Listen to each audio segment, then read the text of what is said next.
going to take a look at the Ryobi RY 3716, 37cc 16-inch bar, and this is the saw that is actually built like a professional saw. So the case splits and it has a jug that sits on top. This is not a clamshell. And I'm pretty sure it is not a strato saw either. So we're going to pull this muffler off, see what's inside.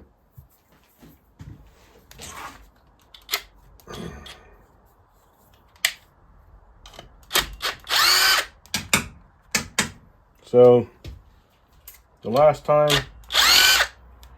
we looked at this saw and we got everything together and got it fired up for the first time, I fired it up without the muffler. And if you guys remember right,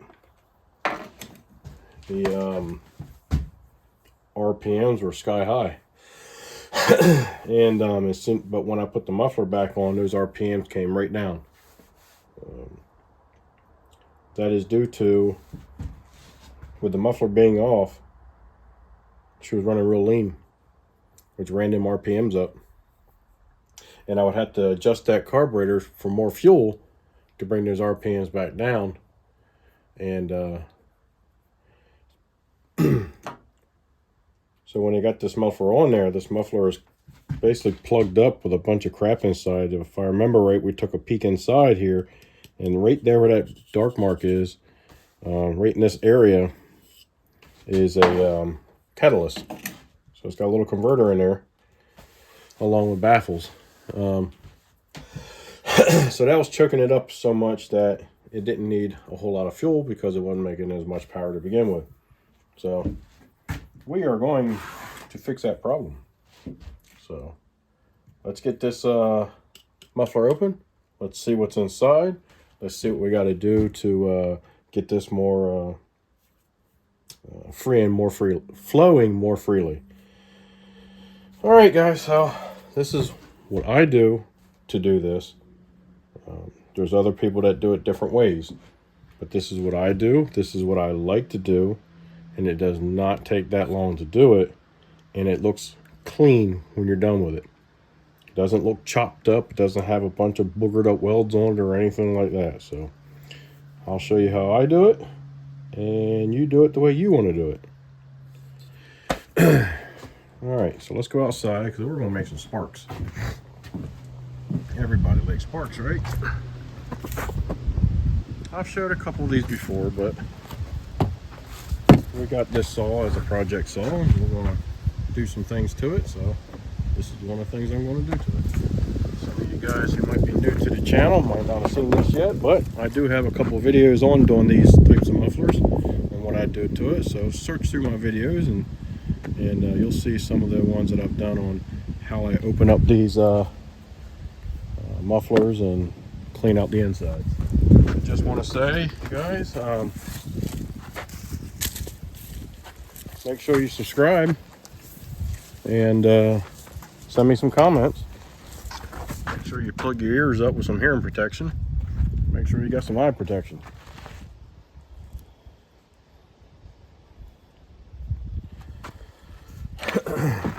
So basically, all I do is I go around this seam and I grind that seam. And as you grind the seam, you'll start to see a line appear. When you start seeing that line appear, that means you're getting ready to or have broken through. Once you've done that, you're done. You just keep on going, making that line all the way around.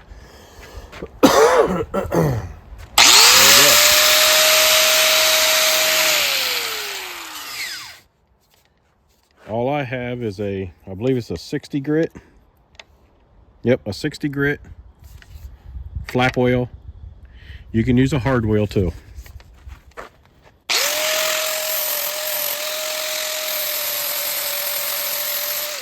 All right. You See how that line started to appear right in the middle of it? This is done. That spot right there is done. I keep moving around, making that line. That took, what, just a couple seconds?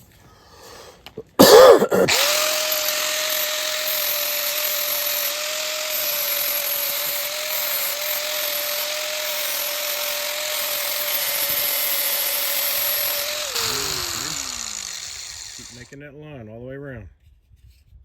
It won't be long.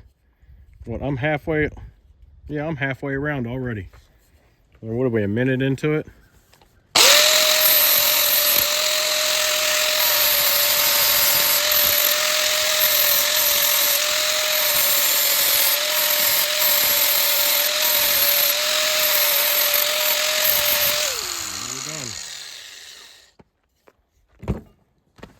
Then you just take a flat screwdriver and you go around there and you start plucking that off of there. See what happened there? I got behind there and I peeled it up, and look at all that that's come open so far. All right, go over here, do the same thing. All right. More and more start coming apart. All right. If I actually break that, excuse me.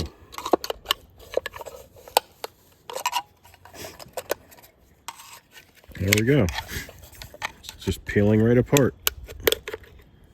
Right? So easy, so clean, so quick. All right, here we go. Watch. Boom, boom, boom. All right. There's an empty half of the can. Here's the other side. You're going to probably want to keep this piece. Be my guess. So we'll set that to the side. Here's our catalyst. And this is the housing for that catalyst. And it comes right off too. All right. So now we have 1, 2, 3 pieces of that housing. Excuse me. I bet these tubes are loose, maybe. Let's see. Yep. I think you could probably slide them right out. Probably wouldn't take much to do it. There we go. So if you wanted to, you could possibly just take and just throw this piece away. Let's see what happens.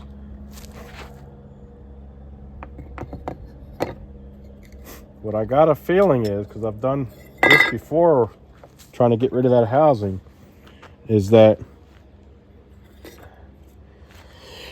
these tubes are long enough for all 3 pieces, because this flange, this lip here, this flange gets sandwiched between this one and that one. So what you may have to do is just put these on a grinder, or use your hand grinder over there, and you'll have to knock off one end of this piece of tube here, at least the thickness of this piece here. Because if you don't, this won't come together completely. You'll end up with a ever so slight, I'm going to exaggerate it, but you'll end up with an ever so slight gap like that. So what you could do, got a couple options. We know that our inlet is right here, right? And here's our outlet. And that's crap too. I'm going to take that right off of there. Because right now, in order for this to get out, it has to go around the corner here, down that tube, and then come out a little tiny hole that's on the back side of this plate. You can barely see it back in there now. So it's got to go zigzag back through there.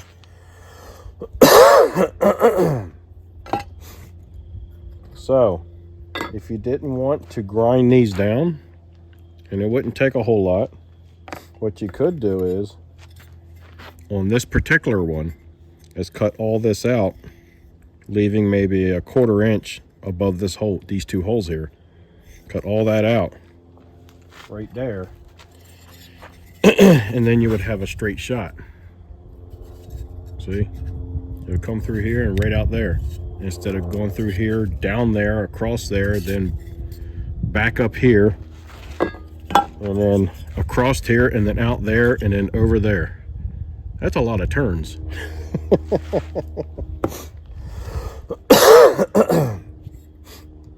I think I'm going to opt to get rid of this completely.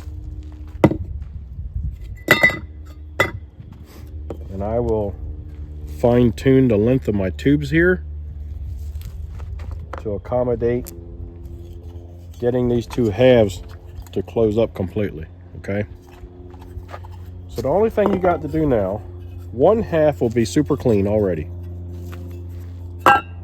The other half was actually the half that they took and folded that lip over and crimped it with.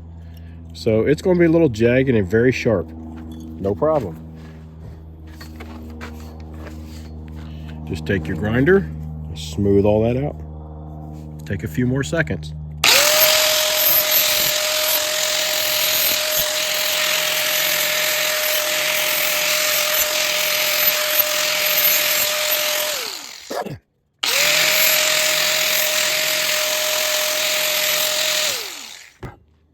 That is so wet inside from oil and fuel.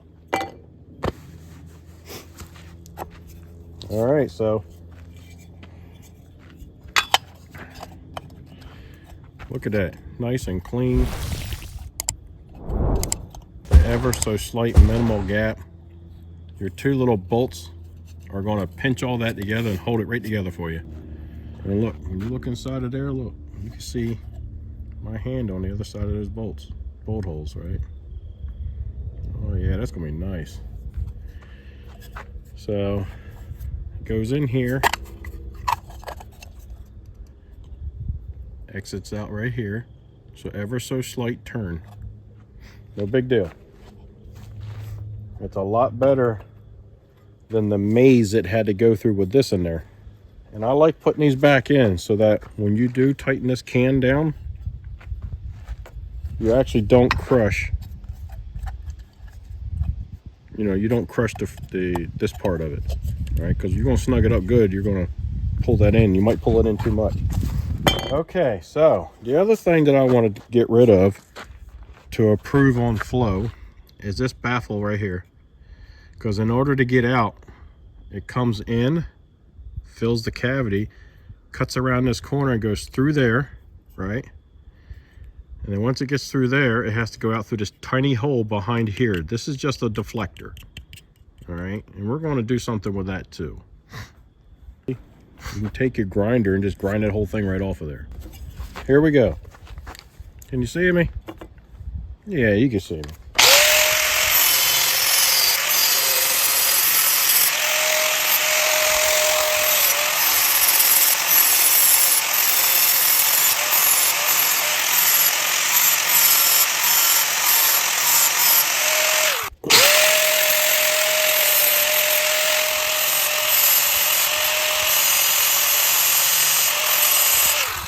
There's the whole thing, completely gone.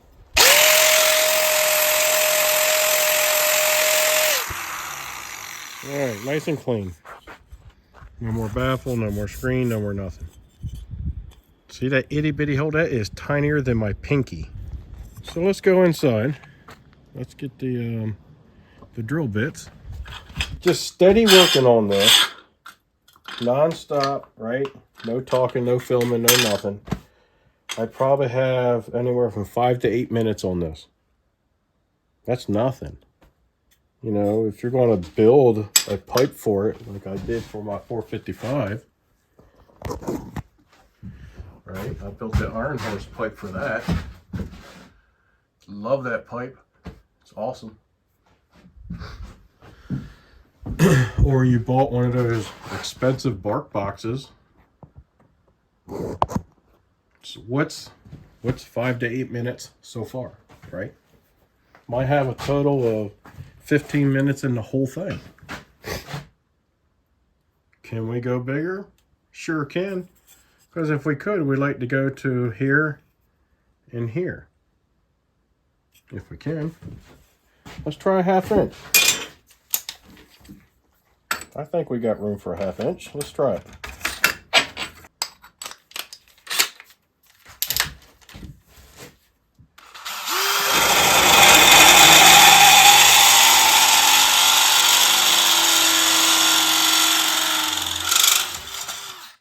There we go. We have a 1/2 inch exhaust hole that leads out to a, oh, I don't know, 1 inch by 1/2 inch deflector. And if the only other thing we've got to do is, like I was telling you earlier, there's little tubes on the inside that will help you prevent from crushing the can. We have to form fit. We have to fit these. So okay.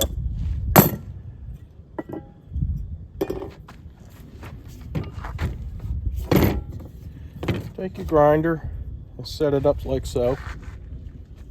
Turn it on, and we're going to sit there and we're just going to go like this. We're going to sit there and turn that, right? We're going to turn that. And that'll help keep that square. If you just hold it on there like that, it could be, you know, angled. You don't want that.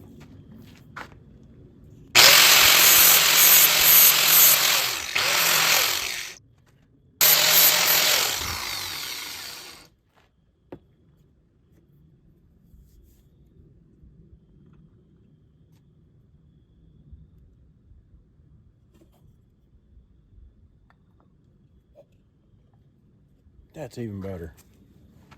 That's even better. All mocked up. No rattling around. So I'm squeezing on it kind of like as if the bolts were in there. Everything's sealing up pretty good all the way around. Right? We're good. We got it. We got it. And if I weren't filming, I'd probably have a 1/2 hour tied up in this whole thing. Right? So what do we got on the film? We got 47 minutes on the film. Cut off a few minutes and I'd have about roughly 30 minutes, right? This thing is ready to bolt back onto the on the saw now. We're pretty much done. So what do we do now? Well, we install that joker back on there.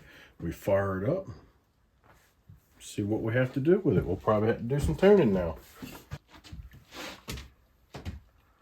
There's our nuts.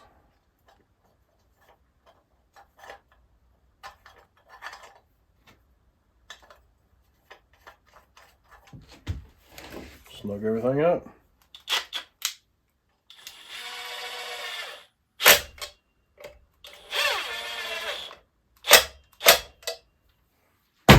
So those tubes keep you from tightening down those nuts so tight that it crushes the can. Let's stop flapping the gums. Fire this thing up. See if we got to do any tuning to it. All right. See what she sounds like. See how she runs. All right. We got it primed. We got our switch on. Got it choked. Let's see how many pulls. 2 pulls.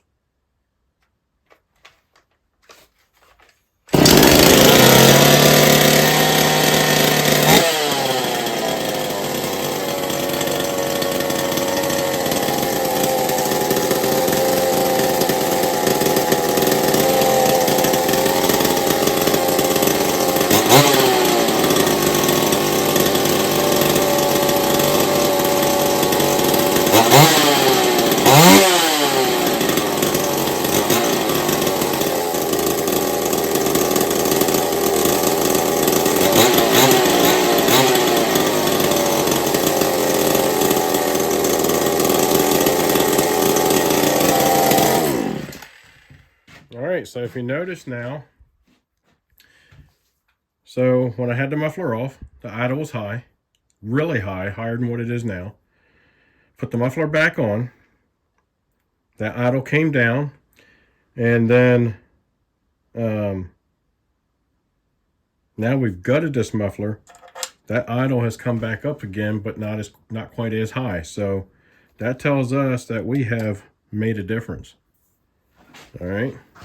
So let's get her fired up again, and let's start doing some tuning. And this is just a bench tune. After you do your bench tune, you need to go put it in the wood. That's two totally different tunes. A bench tune and putting it in the wood, tuning it there, you're going to have changes. All right.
I think that's it, guys.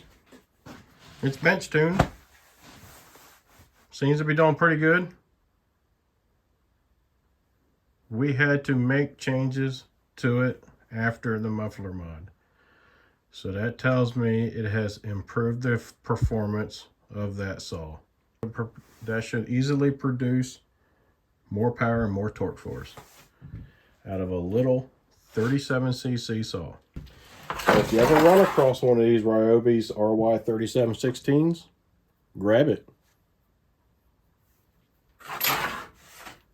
Do some simple things to it. If you're familiar with porting, pull that jug off and port it. All right, guys. That's how I modify my mufflers. I don't chop them up. I just split the case myself by grinding that crimp. And this thing breathes a lot better now. Can it breathe more? Absolutely. Will we have to do some more modifications in this area? Absolutely, yeah. Do we need to for the way it is right now? No, not really. If we do some more porting on it, would it be a good idea to do so? Probably. But that's how I do it. That's how I like to do it. It's nice and clean. Looking at that, you guys can't tell me that you can tell that's a modified muffler. There's no way. It looks like perfectly stock. But that's how I do it. Hopefully you enjoyed the content. Hopefully it'll help you one day. If so, give me a thumbs up, subscribe, send me some comments, let me know what you think. Be kind and help people when you can.